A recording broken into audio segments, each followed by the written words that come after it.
بسم الله الرحمن الرحيم أعوذ برب الفلق من شر ما خلق ومن شر غاسق إذا وقب ومن شر النفاثات في العقد ومن شر حاسد إذا حسد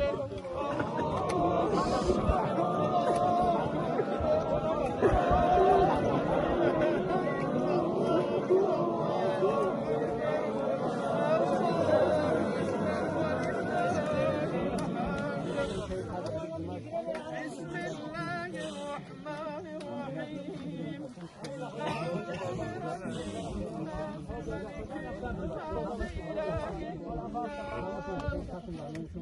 من شر الوسواس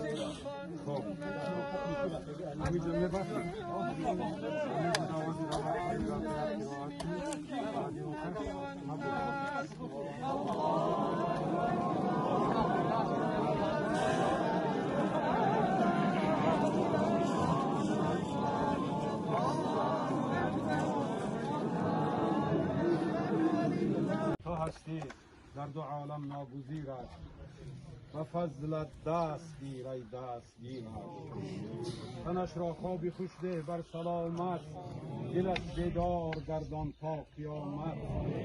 درونی خاکی او شمع برافروز، کینه در شب فرو میرد نه در روز. اگر گرد است از دنیای ظلمت، بیشو از او به یک باران رحمت. زی اسمی آن بهشتی جاویدانی، در برگورشان کن می توانی. کفن در بر حریم جان بگردان، لحد کن مرغزار بر تن و جان. کفی خاک است چه خاکش دیره داری، مگردان زیر خاکش خاکساری.